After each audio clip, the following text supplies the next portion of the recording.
Hello दोस्तों, स्वागत है आपका हमारे YouTube चैनल पे।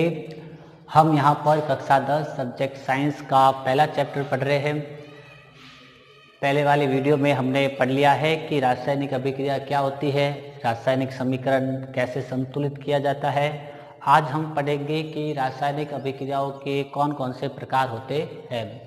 रासायनिक अभिक्रिया के बारे में हमने ये पढ़ा कि एक पदार्थ जिसमें रासायनिक परिवर्तन होता है और रासायनिक परिवर्तन होने से एक नए पदार्थ का निर्माण होता है। पुराने वाले पदार्थ को हम अभिकारक कहते हैं और जो नया पदार्थ बनेगा उसको हम कहते हैं उत्पाद। पदार्थ क्या होता है, रासायनिक परिवर्तन क्या होता है, ये सारी बातें हम पहले पढ़ चुके हैं। पदार्थ छोटे छोटे कणों से मिलकर बनता है जिसको अणु कहते हैं। ये सारे अणु हैं। अणु भी छोटे छोटे कणों से मिलकर बनते हैं जिसको परमाणु कहा जाता है। जैसे ये अणु 1 2 3 4 4 परमाणु से मिलकर बना है, ये अणु भी 4 परमाणु से मिलकर बना है। इस तरह से अणु भी छोटे छोटे कणों से मिलकर बनता है जिसको कहते हैं परमाणु। तो पदार्थ की मूलभूत इकाई होती है परमाणु। परमाणु आपस में जुड़ते हैं, अणु बनता है, अणु आपस में जुड़ते हैं तो पूरे एक पदार्थ का निर्माण होता है। और रासायनिक परिवर्तन का मतलब पहले पढ़ चुके हैं। रासायनिक परिवर्तन में क्या होता है, पदार्थ बाहर से बदल जाती है, साथ ही आंतरिक रूप से परमाणु के मध्य ये बंध टूटते हैं और वापस नई रीति से परमाणुओं के बंध आपस में जुड़ते हैं जिससे नए पदार्थ का निर्माण होता है। तो पदार्थ में परमाणुओं के बीच बंध टूटता है और नए बंधों का निर्माण होता है जिससे नया पदार्थ बनता है। तो रासायनिक अभिक्रिया तब होती है जब रासायनिक परिवर्तन होता है, और रासायनिक परिवर्तन का मतलब होता है परमाणुओं के बीच में बंध टूटना और नई रीति से वापस नए बंधों का बनना। आज हम पढ़ेंगे कि रासायनिक अभिक्रियाओं के प्रकार कौन कौन से होते हैं। रासायनिक अभिक्रियाएं भी अनेक प्रकार की होती है और उनको हम सुविधा की दृष्टि से अनेक भागों में बांट सकते हैं। जैसे मुख्य रूप से रासायनिक अभिक्रियाओं को संयोजन अभिक्रिया, वियोजन, विस्थापन, द्विविस्थापन, रेडॉक्स अभिक्रिया और ऊष्माक्षेपी ऊष्माशोषी रिएक्शन, इन भागों में बांटा गया है। अब क्या होती है संयोजन अभिक्रिया, इसके बारे में हम पढ़ेंगे। अब संयोजन अभिक्रिया, संयोजन का मतलब होता है जुड़ना। तो ऐसी अभिक्रियाओं को संयोजन अभिक्रिया कहना है जिस अभिक्रिया में क्या होगा, अभिकारक 2 या 2 से अधिक होंगे और वो आपस में जुड़ करके एक उत्पाद का निर्माण करेंगे। तो सबसे पहले मैं बता रहा हूँ संयोजन अभिक्रिया, कौन सी अभिक्रिया को हम संयोजन अभिक्रिया कहेंगे। इसमें संयोजन का मतलब होता है जुड़ना। 2 या 2 से अधिक अभिकारक आपस में जुड़ करके एक उत्पाद का निर्माण करते हैं तो आपको उसे संयोजन अभिक्रिया में डालना है। जैसे ये एक अभिकारक, ये दूसरा अभिकारक, दोनों जुड़ गए और बन गया ये एक उत्पाद। तो ये इन दोनों के जुड़ने से ये एक उत्पाद बना है। तो इसको हम किस में डालेंगे, संयोजन अभिक्रिया में। एग्जाम्पल ले सकते हैं जैसे कैल्शियम ऑक्साइड जल के साथ अभिक्रिया करके कैल्शियम हाइड्रोक्साइड बनाता है। यहाँ 2 अभिकारक है, दोनों अभिकारक जुड़ गए, इनका संयोजन हो गया, संयोजन से ये उत्पाद बना है। ये कौन से प्रकार में डाल सकते हैं, तो इसको हम संयोजन अभिक्रिया में डाल सकते हैं। बिल्कुल राइट है, ठीक है, ये होता है संयोजन अभिक्रिया।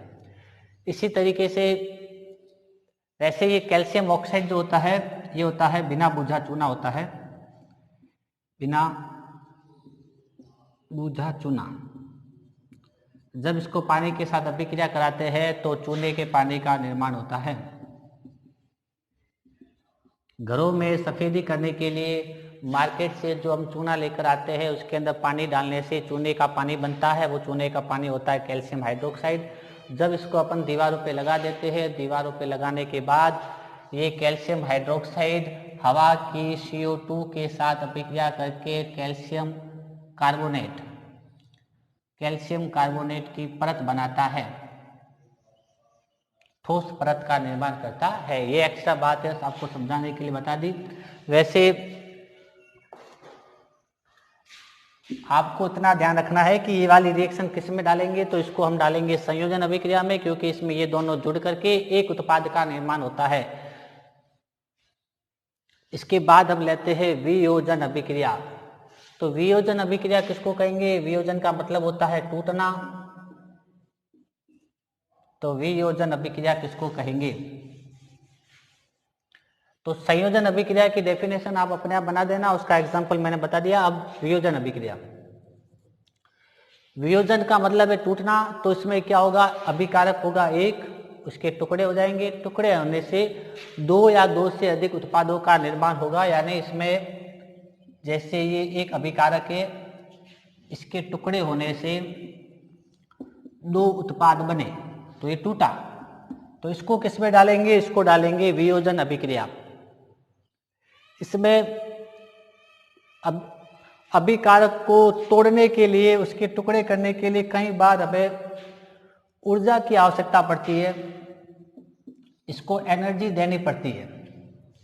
अब ऊर्जा देने के प्रकार के आधार पर भी इसके तीन भाग किए गए हैं: ऊष्मीय वियोजन, प्रकाशीय वियोजन और विद्युतीय वियोजन। यानी जो ऊर्जा इसको चाहिए, यदि वो ऊर्जा हम इसको गर्म करके दे रहे हैं, गर्म करके हमने इसको ऊर्जा दी, तो गर्म करके ऊर्जा दी तो उसे डालना है आपको ऊष्मीय वियोजन में। फॉर एग्जाम्पल, कैल्शियम कार्बोनेट को जब गर्म किया जाता, कैल्शियम कार्बोनेट को जब गर्म किया जाता है तो यह कैल्शियम ऑक्साइड और CO2 में बदल जाता है।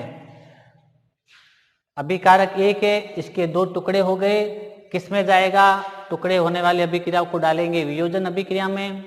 गर्म किया है, ऊर्जा हमने इसको गर्म करके दी है, तो इसलिए इसको हम डाल सकते हैं ऊष्मीय वियोजन में। तो ये एग्जाम्पल आपके बन जाएगा ऊष्मीय वियोजन का एग्जाम्पल।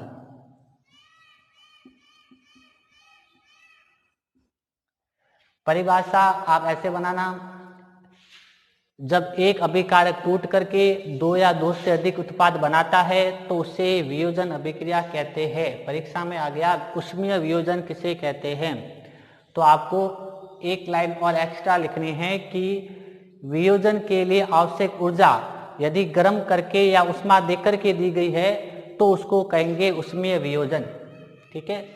इसी तरीके से यदि हम इसको ऊर्जा प्रकाश की उपस्थिति में देते हैं, यानी कि किसी अभिकारक को सूरज की रोशनी में रखने पर वो सूरज की रोशनी से ऊर्जा लेता है, लेने से उसके दो टुकड़े हो जाते हैं, तो उसको डालेंगे, होगी वो भी वियोजन अभिक्रिया क्योंकि उसके टुकड़े हुए हैं, लेकिन वो डालेंगे हम प्रकाशीय वियोजन, क्योंकि वियोजित करने के लिए जो ऊर्जा चाहिए वो ऊर्जा उसको सूरज की रोशनी से मिली है। जैसे AgBr जो होता है, सिल्वर ब्रोमाइड, सूर्य के प्रकाश की उपस्थिति में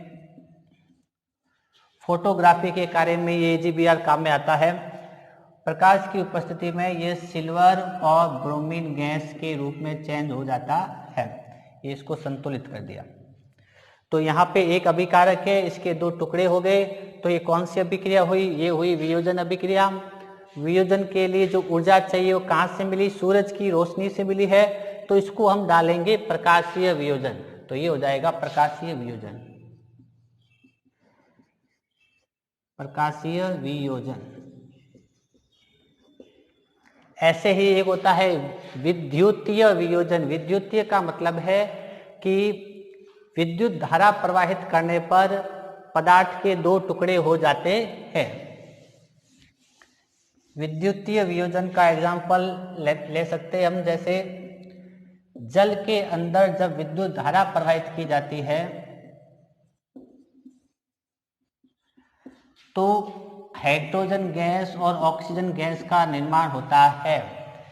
एक अभिकारक के दो टुकड़े हो गए तो ये हो गई वियोजन अभिक्रिया, और इसमें विद्युत धारा प्रवाहित करके इसको वियोजित किया जाता है, इसलिए इसको कहेंगे विद्युतीय वियोजन अभिक्रिया। इसको संतुलित भी आप कर सकते हो, यहाँ पे लिख सकते हो 2, 2 दूनी 4, ये 2, ये समीकरण संतुलित हो गया। तो इस तरह से आप वियोजन अभिक्रिया की परिभाषा बना सकते हो और इनका एक एक एग्जाम्पल भी लिख सकते हो। इसके बाद आता है कि विस्थापन अभिक्रिया हम किसको कहेंगे? द्विविस्थापन अभिक्रिया किसको कहेंगे?